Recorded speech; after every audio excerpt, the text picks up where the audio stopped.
I'm Dave Laird. I'm Matt Booker. And I'm Edmund Waldstein, trying to avoid giant feral hamsters in the Great Concavity.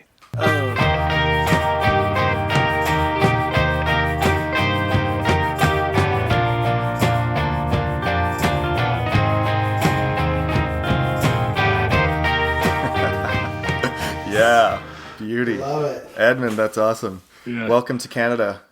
Well, yeah, thank you so much for inviting me. This is really cool. Yeah. I'm glad that we're not Anytime. in the real Great Concavity because... Yeah, we'd all be in great peril, I think. Yeah. Toxic peril and whatnot. Those huge fans. Yeah. Right. So, Edmund, thank you so much for coming on. You are on episode 16 of The Great Concavity, and you're joining us all the way from Austria. So thank you for coming all this way to be on with us today. Yeah, that's right. It's really cool that we can do this. We had a little technical difficulties at the start, but now we're going. Yep.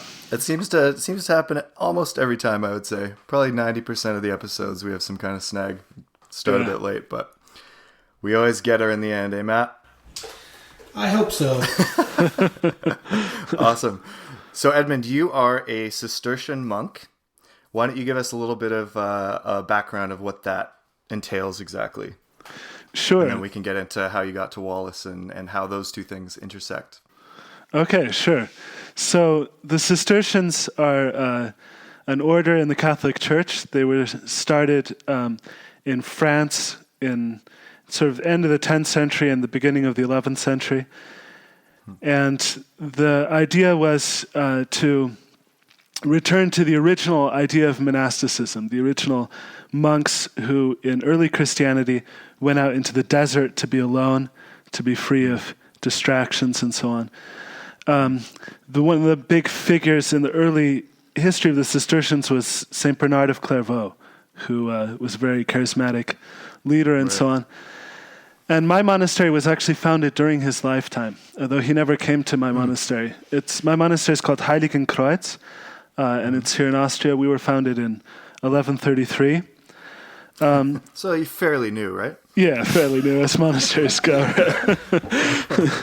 But of course, there have been a lot of developments in our way of life, as is hardly avoidable, down the centuries. So there are now actually two Cistercian orders. The one that's more known probably in North America is the so-called Cistercians of the Strict Observance, or Trappists. Thomas Merton was a Trappist. He's kind of one of the better-known Cistercian figures in America.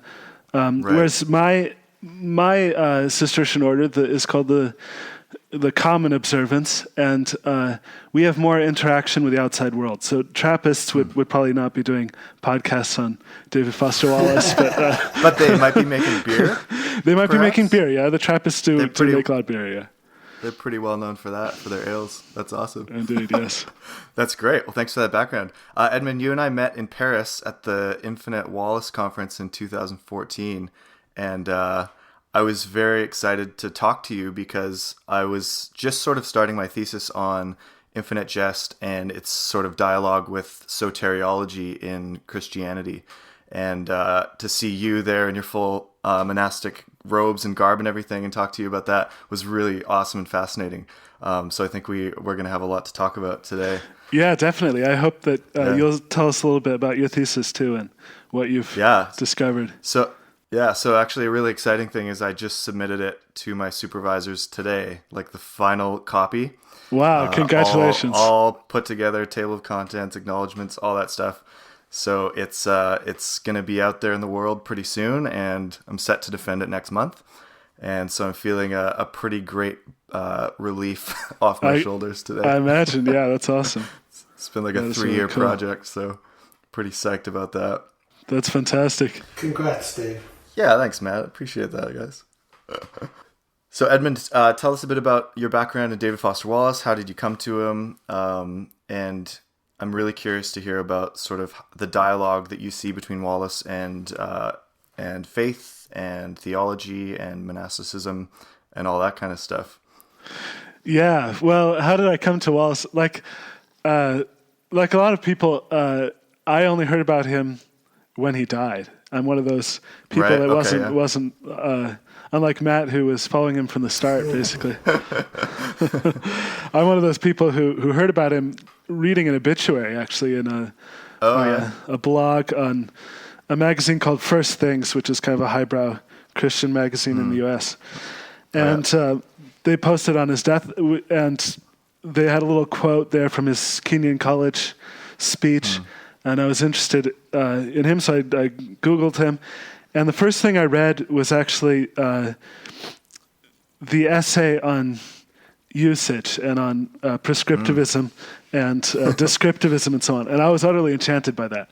And part of the reason was I had, this was 2 years after I'd moved back to Austria. So for a little background, my father's Austrian, my mother's American, and we kind of moved back and forth a few times when I was growing up, but I spent actually most of the time when I was growing up, we were in the U.S. But then after finishing college, I entered the monastery here in Austria. And 2 years after moving here was when I discovered Wallace. And I was kind of missing English because English is really my mother tongue. My mother is American. And German, I'm pretty fluent in German, but it's not quite the same as English. And I was kind of missing especially sort of American English. And Wallace captures that just so perfectly, the way Americans speak, and sort of not just captures it, but also sort of perfects it and sort of brings out the beauties in the sort of the rhythm of American English. And that's what really enchanted me about him initially. Yeah.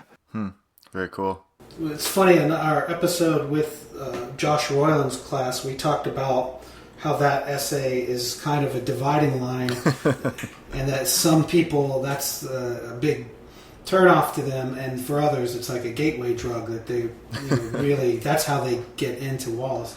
Yeah. But, you've written a lot about Wallace and theology and religion, and we're quick to get on that because it seems to be a topic we come back to a lot and interesting. And just earlier today, in fact, I was talking with a friend who asked me a question, and I'm going to ask it of you, and that is, how would you describe Wallace's religion? Yeah, that's a hard question. I would. That's a spicy one. Yeah. We don't mess around. We get right to it. Right. Excellent. Yeah. I would. I'm not going to have a very good answer to this because I think that Wallace is someone he's very interested in religion and in sort of religious questions.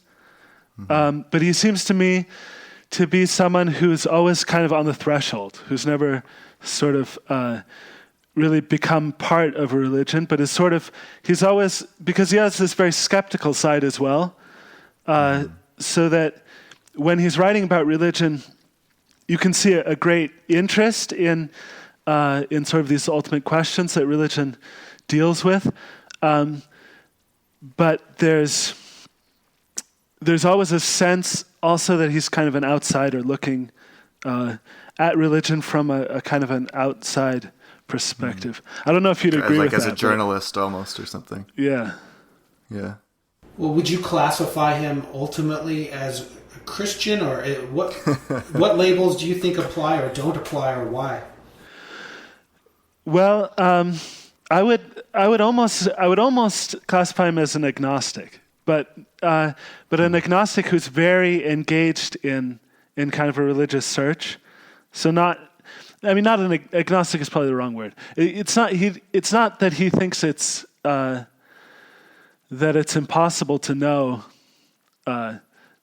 any truth in these kinds of questions, but he's someone who's working through kind of religious questions very much engaged in what they mean for human life and so on.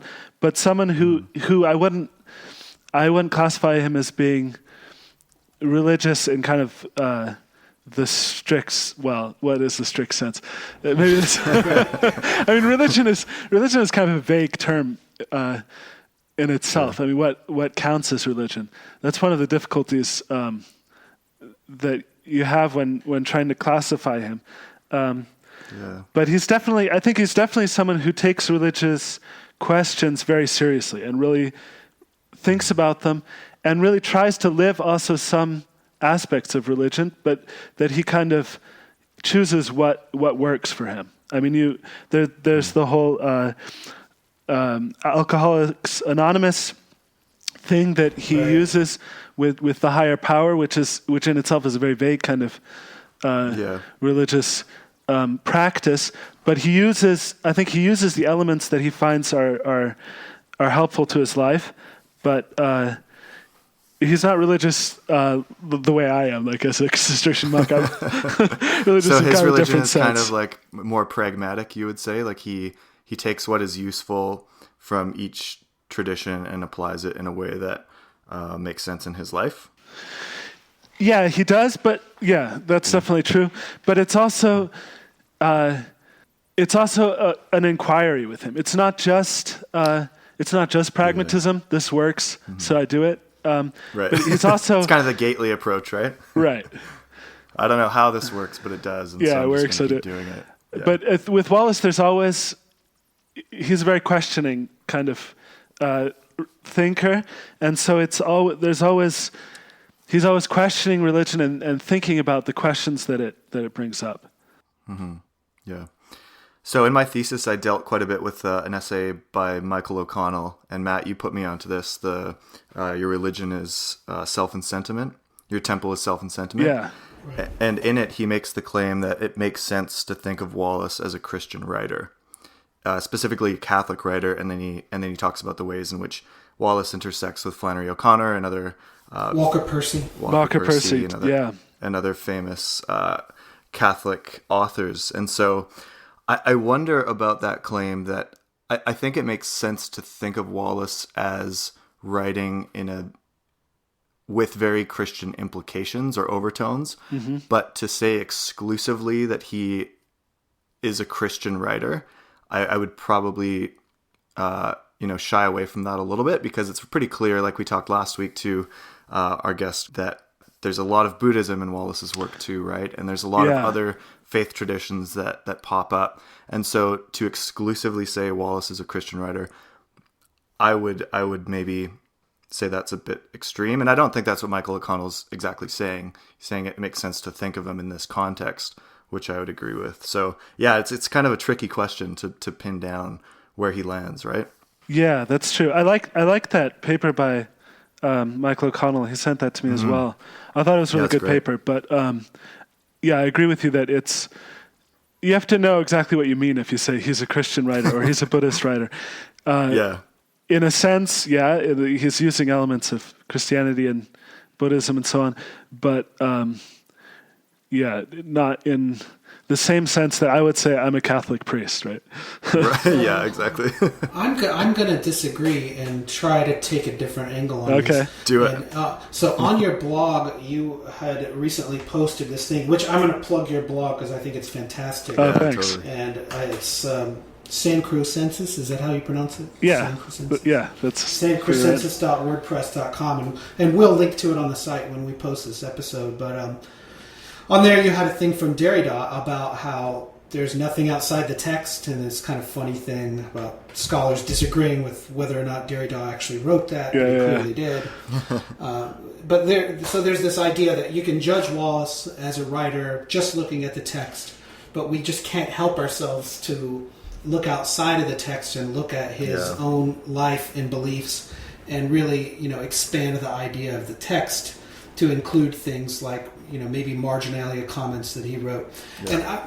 And I think my own belief is that yes, he did believe in a higher power through AA, and yes, he did, I think, in the Kenyon speech, make his own argument for believing in some kind of personal God, and that there's some, notes of things that he wrote around that time, kind of trashing agnosticism, kind of saying that it's too flabby. And I think if anything, he's a moral writer who is concerned with some, how should a person live? Yes, and I think that that concern puts him in line with maybe a new sort of religion that there's just frankly not a lot of scholarship in the contemporary literature world.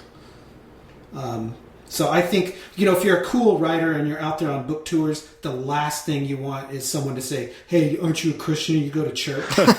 Right. Yeah, that's damning for your reputation. Yeah, that wouldn't fly. I mean, try being like Kurt Cobain and being like, "Oh, he's a really cool guy, but he's super into this Jesus thing." Right. That doesn't really fit with his image. Well, Dylan did it.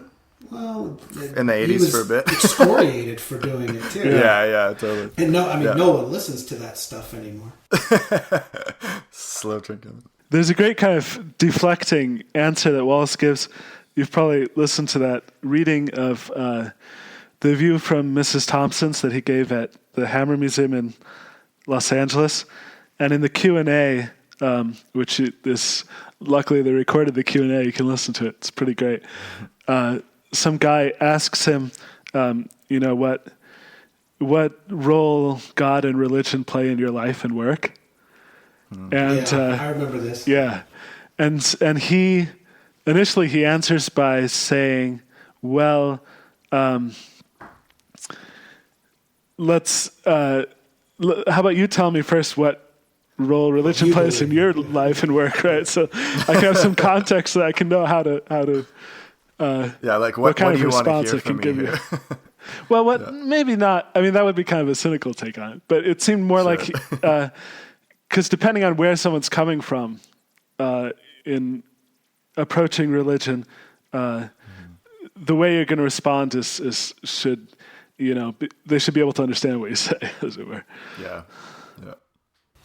I think that's one of the more interesting parts, though, is how he positioned his beliefs in this public sphere. Like, he did have to operate in this sphere, but he was a very private person, and he sort of makes that argument in the Kenyon speech that you're the one that gets to decide how you're going to navigate the world, right? And that's sort of his defense for it being a really personal thing. But I think even in his writing, it's evidenced. In a lot of places in the Pale King, and I think he was trying to do something more interesting there, as a way for him to grow out of some of his spiritual adolescence. Yeah, and that I'm really interested in that trajectory that he was on, because he started out really not being concerned with any of this. Yeah, it's really not until Infinite Jest that we get a really moral tale from him, and something really about what it means to be a responsible adult. Yeah. And, that's hard to write about when you're 28 or 25 or something. No offense to our 25-year-old listeners. But. Right. Final wisdom. Yeah, no, I think that's definitely true. That's something I've been working on. I've been working on a dissertation for far too long, but I'm hoping to finish it by Christmas now. Nice. But what it's about is it's kind of bringing Wallace into dialogue, as it were, with theological ethics. The question that I started with was, how do ethics and religion relate? There are many different ways in which they could relate, but why is it that questions about what does it mean to live a good human life, a meaningful human life, often are connected to religious questions? And looking at that specifically in Wallace, where again and again in his work, the question of living a halfway non-miserable, meaningful human life is connected to some kind of religious question. So in your dissertation, are you looking at like the whole swath of Wallace's work in that context? Are you looking at a few particular pieces, or how does that look? Yeah, I'm looking at the whole swath of his work. Yeah. I have basically the dissertation has two parts, and the first part, which is directly on Wallace, also has two parts, and the first part of the first part is is about kind of the difficulties that he shows for living a human life. And look at loneliness there, and addiction, distraction, all these things that are, on the one hand, the kind of perennial human problems, and on the other hand, Wallace shows how aspects of our times sort of aggravate these problems. So distraction, for example, there's some wonderful text in the Pale King about how the so-called information age is not about information. It's about distracting us from some kind of deep-level pain that is always there and that we're always fleeing from. Or deep-level boredom or something, too. Could be an idea there. Yeah. It seems like the reason why boredom is a problem is because it lets us feel that sort of deeper problem. Right. But when there's nothing distracting us, then this kind of loneliness, alienation, that's sort of in the deep level in human life can be felt. Right. And our impulse is to feel that as little as possible. Exactly. You know? And never to face the question of what that is and what it means for our life. I wanted to ask you as well about that paper you recently posted that you wrote for the Political Demonology Conference. Yeah. And could you give us a little, brief summary of what you wrote on there and how that sort of ties in? Sure.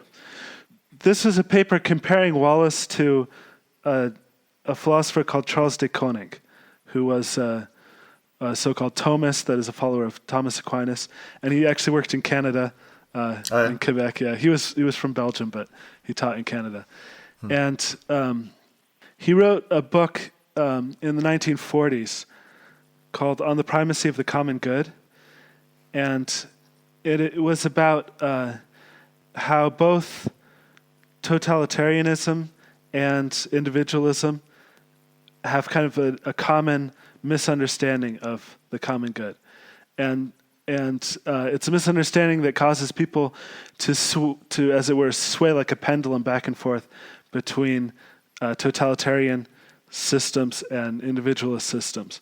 So this is near the end of the Second World War, where he sees this very clearly in a lot of, he was a Catholic philosopher, seeing a lot of Catholic philosophers adopting what he saw as a kind of individualism, as a reaction to the totalitarianism that they saw in the Nazis and, principally in the Nazis. And so his point was that a real community is formed around goods that are shared, and goods that are not just goods that are shared by being divided up, material goods that you can, because that's only, those aren't really shared in the full sense, because the part of, if we're dividing up food or something or money, the money that I've got, you don't have. And the money that you have, Matt doesn't have, and so on. Right. But if there's sort of higher goods that he sees like peace or truth or something, that would be something that everyone can have the whole of without it being divided or being diminished. And so his point was that this is what neither totalitarianism nor individualism sees, because totalitarianism sees the good as being like the good of the whole state, but considered as though the state were one person. Right. Yeah.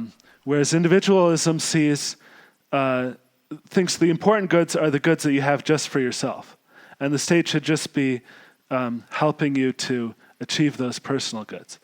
But then there's no real community, because there's no real coming together and sharing in something that everyone can have to the full. And this was, I was comparing this to Wallace,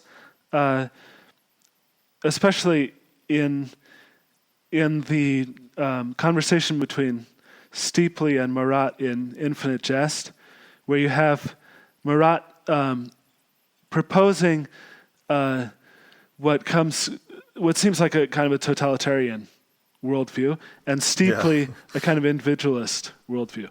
And it seems like the deficiencies in one sort of lead can be lead the other to appear attractive. And in that conversation, each one can pick out the weaknesses in the other's argument. So Marat can tell Steeply you're going to be alone, a citizen of nothing, kneeling to yourself, and so on. And Steeply is going to say, well, doesn't this sound a lot like National Socialism, what you're proposing, Marat? And it seems like in The Pale King, you get a further development of that conversation in the civics chapter, where there's a lot of reflection on what it would mean to have a real common political life in the United States. And it's hard to talk about that now without thinking about Trump. Oh, yeah. Absolutely, yeah. I actually just put a line in my thesis that talked about Trump like yesterday or 2 days ago. Because one of my supervisors was like, Wallace's vision of future America is like becoming alarmingly accurate, especially when we think about Trump and Johnny Gentle. And I was like, yeah, totally. Yeah, I was just reading that the Mario's depiction of Johnny Gentle in his puppet show, and it's so much like Trump. It's this building walls and cleaning things up, keeping people out, and creating kind of this sense of a totality by opposition to the other, but one that isn't really built around any kind of common good that's shared. It's just built around sort of this sense of we're us, we're cool, and they're the others, they're bad. Yeah. So at this conference, were there other people talking about Wallace, or was it more of a interdisciplinary? It was an interdisciplinary thing. I was the only one who talked about Wallace, but there were lots of interesting papers on all different sorts of things. Cool. And what direction do you see yourself long term? Do you see yourself working in other contemporary literature, or do you see yourself just integrating it here and there in your theological studies, or what is your sort of? Do you have any sort of long-term plans, scholarly wise? Yeah, I think it's mostly the latter. I'll be teaching theological ethics in a seminary that my monastery runs, and so I'll be using some of the insights that I've got from Wallace, I'd hope, in my teaching. But my focus will be more on classics of the theological tradition like Thomas Aquinas and Augustine and so on. But I'll definitely be. In fact, this semester I taught an introductory course in theological ethics for people who are doing kind of a propedeutic year before they start the master's program. And I actually brought in a little Wallace in that course. Yeah. Nice. What specifically? Specifically, the point that Marat makes in Infinite Jest and that Wallace himself makes in the Kenyon College speech about everyone having something that they worship, which I tied that back to the Aristotelian idea of there has to be some final goal of life, that everything that you do is ordered in some way to a final goal. Yeah, that's interesting about the ethics, in that Wallace's father was a professor of ethics, and indeed, his way of getting into philosophy was really through analytical philosophy and Wittgenstein, and kind of thumbing his nose at his father's interests and traditional philosophical ethics. In fact, just the other day, last week, I was at the Ransom Center and saw an email exchange he had with his father, where he emailed his dad and asked if there was anything good on the ethics of taxation. Oh, wow. And his father kind of says, like, well, you could look up ethics in the Encyclopedia of Philosophy. And he's like, does any good library have that encyclopedia? He's like, yes. And that was the extent of his help. That's awesome, yeah. So I've actually just been working on Wallace's interest in analytic philosophy and in sort of symbolic logic and sort of its connections to mathematics. And actually, I touched on this in the talk that I gave at the conference in Paris. Yeah, that you were at too. It's really interesting to see in that the book he did on infinity. Yeah. The beginning of it, I think, is the most interesting part, which is sort of the introductory stuff. Yeah, that's the only thing I could understand. And then after about page 100, I was it gets wow. I get kind of lost after a while too. Yeah. I mean, I did a lot of math in college, but that was a while back. And I got 49.5% in Math 11, and that was kind of the end of my math career. Yeah, there you go. Just passed and then never went back. But what's interesting there is he keeps on quoting this line from Saussure about a system of symbols becoming independent of the things designated.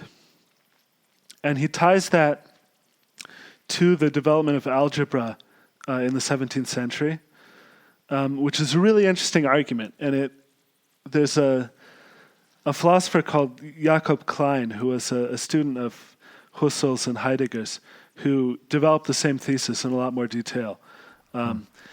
And it's very interesting because a lot of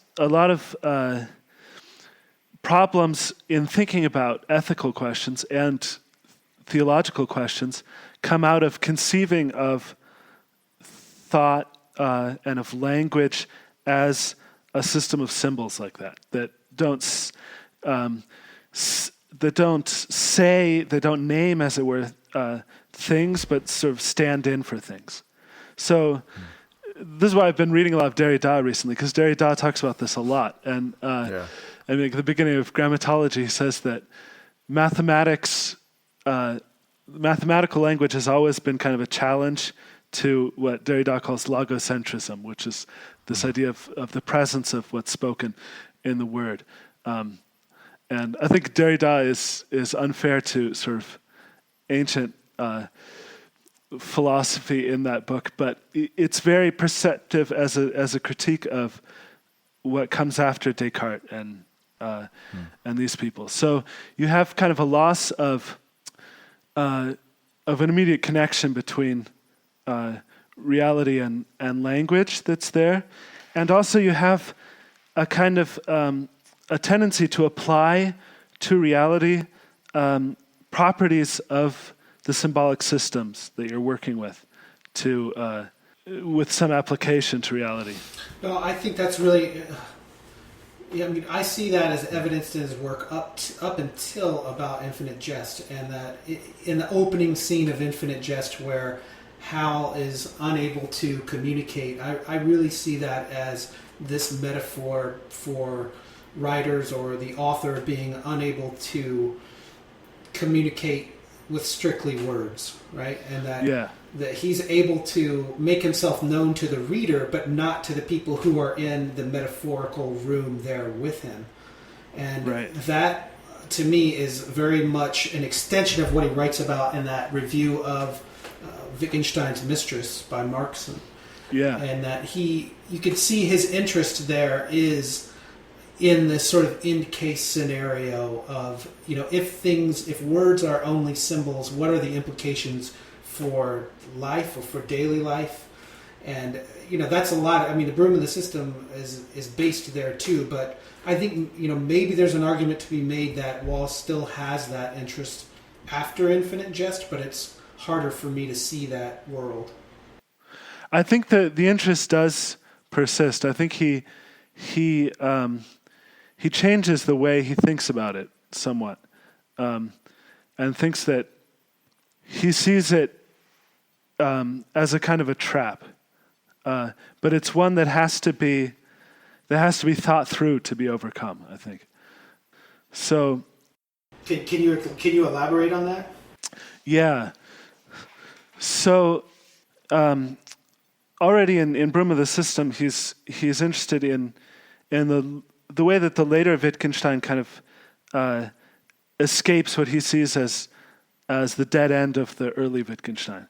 So in early Wittgenstein, as he says in that review of David Markson's book, And we can abstract from whether this is fair to Wittgenstein or not, but the way Wallace's reading of early Wittgenstein is that because Wittgenstein conceives of language as this sort of mathematical symbolic system, it empties the world of any properties that such a system of symbols doesn't have. So any kind of ethical values or any kind of transcendence or anything is emptied out of the world. And then he sees Wittgenstein as running into a problem that he doesn't really deal with in the Tractatus, namely that there's no way of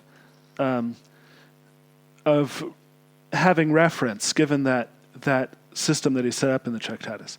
So in the Tractatus, Wittgenstein is still thinking of you can match these atomic statements to atomic facts in the world through experimentation or something.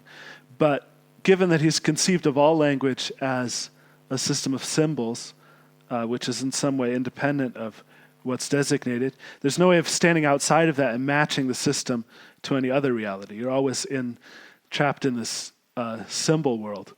And that seems to be Wallace's reading of Derrida as well, of this nothing outside the text, that there's no way of getting out of this system of symbols and matching it to something else. But then Wallace's reading of the later Wittgenstein is that the way to escape that is not to return to a different idea of language, an earlier idea of language, but rather to see that what makes such a system possible in the first place is its use in a kind of a community. So the whole thing about there being no private language in the investigations shows that language is used in a shared context between different persons. And so I think part of what he does in his later work is try to play a language game in the Wittgensteinian sense, to set up a shared context with the reader where there can be a community between the author and the reader. So I think that the concern, it's not as front and center in his later work, but I think it's still there. And part of some of the stylistic things he does in his later work, I think, have to do with that. Like author here in Pale King, would that be an example of that? That would be an example of that, yeah. These kind of playful elements. Yeah, cool. Well, I feel like I'm a bit out of my depth with some of this technical philosophy stuff. Yeah, I'm sorry. But it sounds great. It sounds like you've done the legwork here. Sorry, I'm out of my depth when it comes to trying to change the settings on Google Hangouts or Skype. I apologize for the audio quality of everything I've ever been associated with. Yeah, me too. We're not known for our audio quality around here at the Great Concavity. I apologize in advance. If we can get like a technical sound technician to, who's out there and is a fan and wants to help us, please contact us.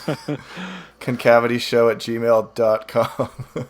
We're struggling noobs here. Well, Edmund, I've really enjoyed this conversation, and before we wrap up, I want to ask if there's any points that you wanted to make when we started out here, or any kind of final thoughts you want to leave us with about stuff that you have learned about Wallace in your studies and investigations. Well, one thing that I wanted to say that sort of goes back to your initial question, Dave, is that some of the parallels I've seen between the monastic tradition and Wallace's work, especially in the Pale King.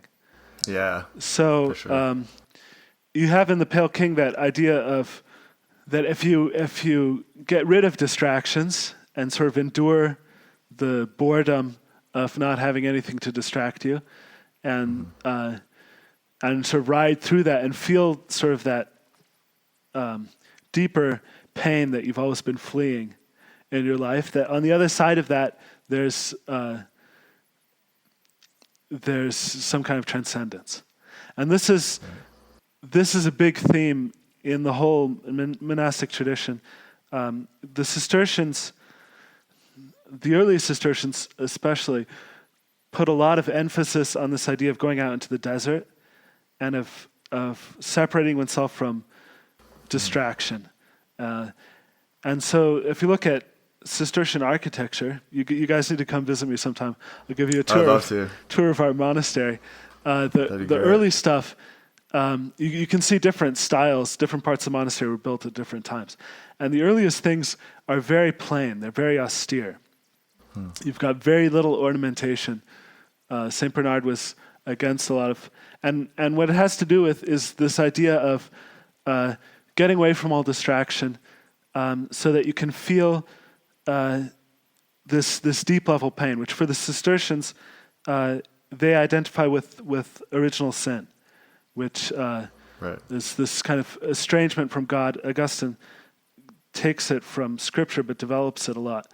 It's this idea that there's this kind of mankind is supposed to be in communion with God, but he's somehow the communication's been broken off. And it's mankind's like fault. a Skype call. Yeah, like a Skype like call. Like our Skype exactly. call 4 times today. And there's this kind of pain of exile or estrangement or alienation that homelessness. That everyone is sort of fleeing from in the distractions of life.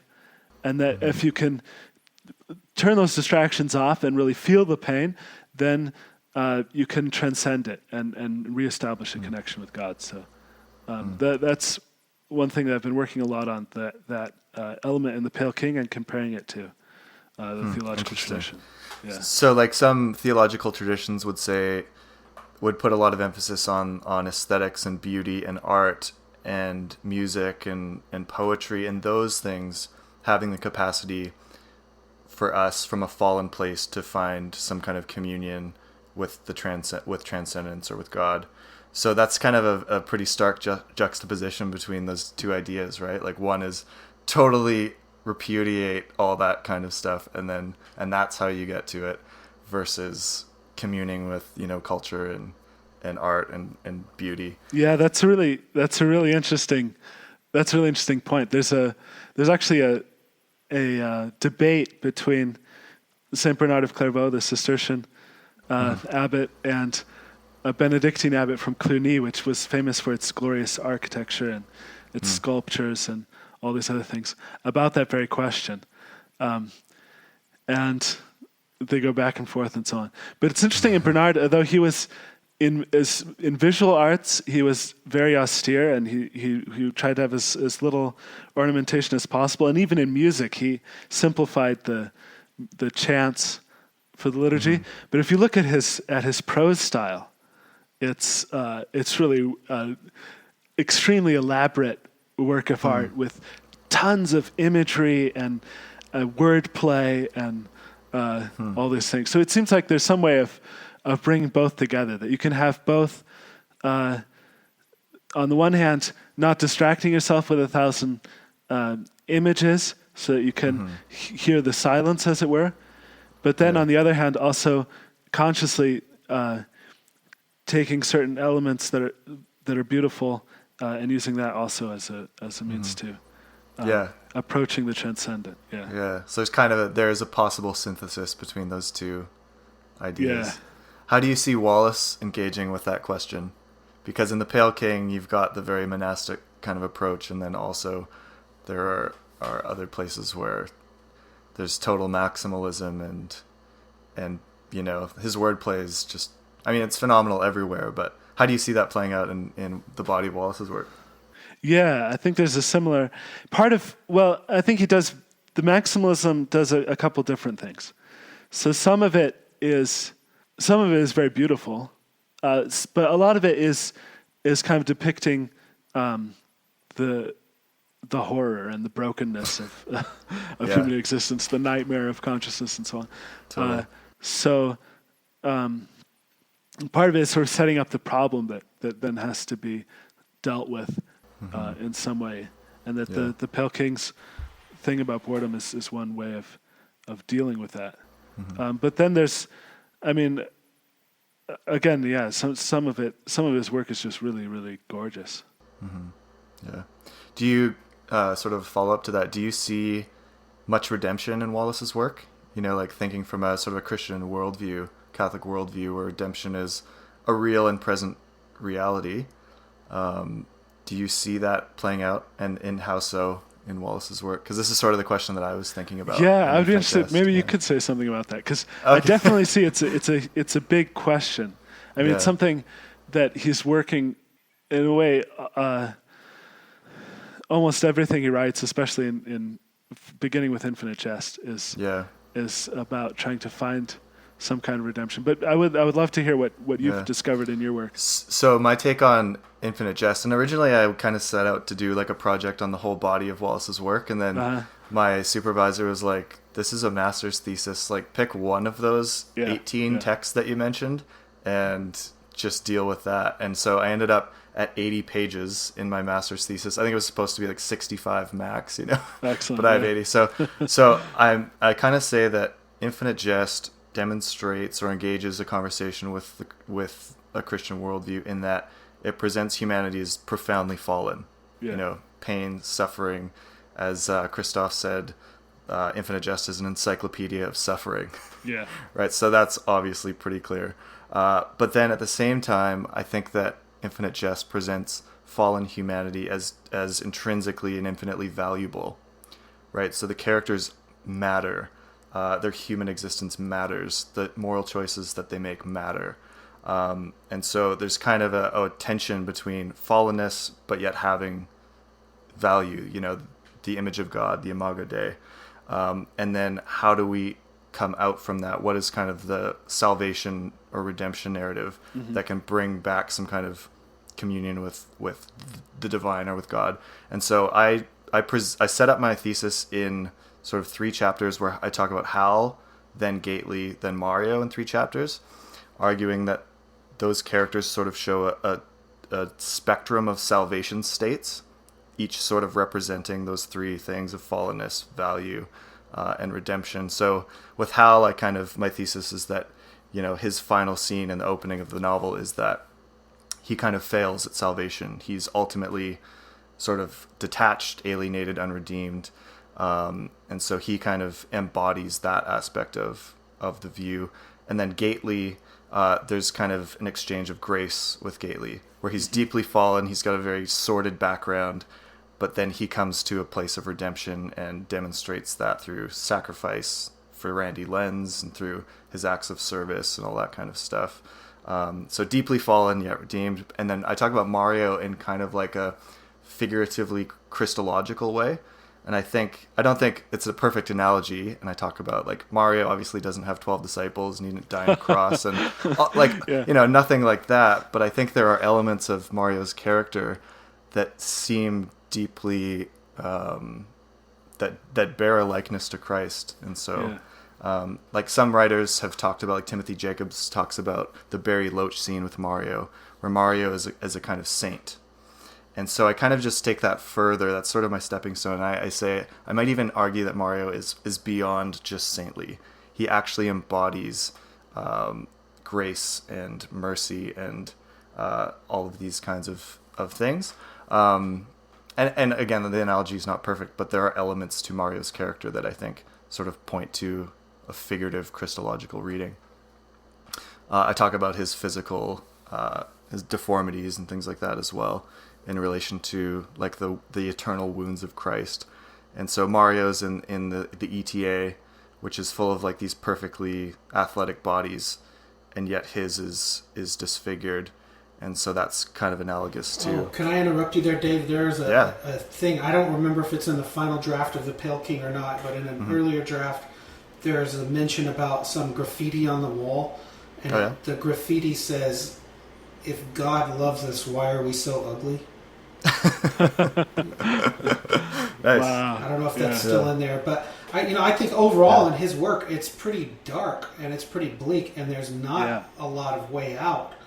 And that I was also looking at a letter last week he wrote to Michael Peach when he turned in the final manuscript for brief interviews.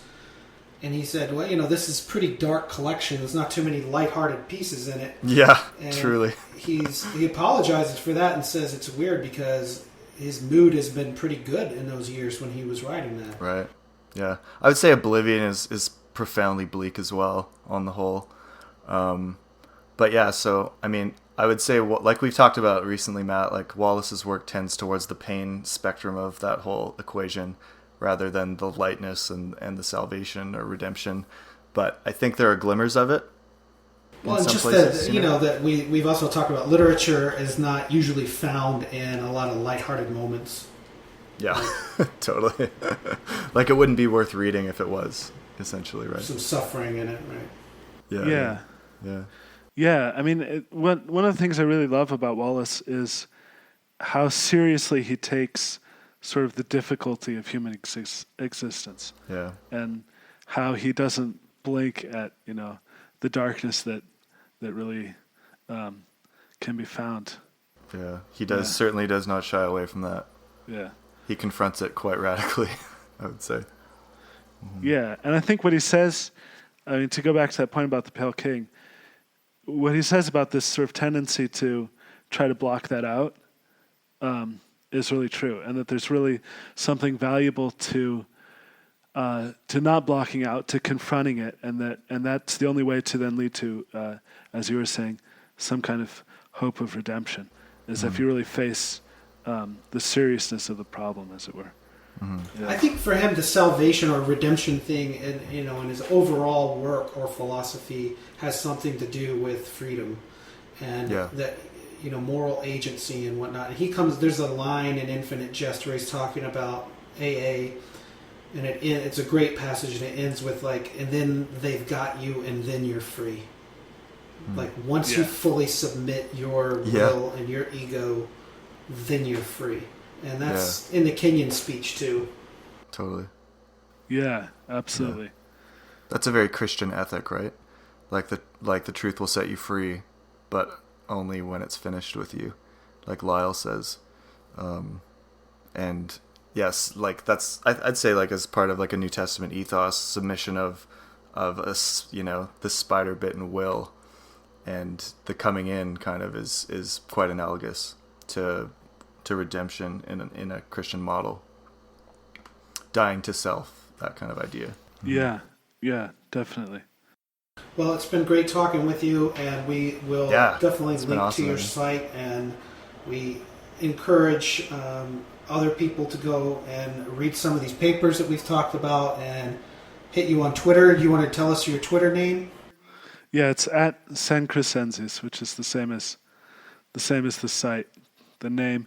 That name it's the adjectival version of the name of my monastery. Oh, okay. Yeah. Just to explain the origin of that, yeah. Is that Latin? Do you guys know the movie Rushmore by Wes Anderson? Yeah. I do, yeah. Yeah, when Max Fisher, he asks Magnus, he's like, why don't you piss off Fisher? Expletive. Is that Latin? That's my favorite part. Yeah. Yes.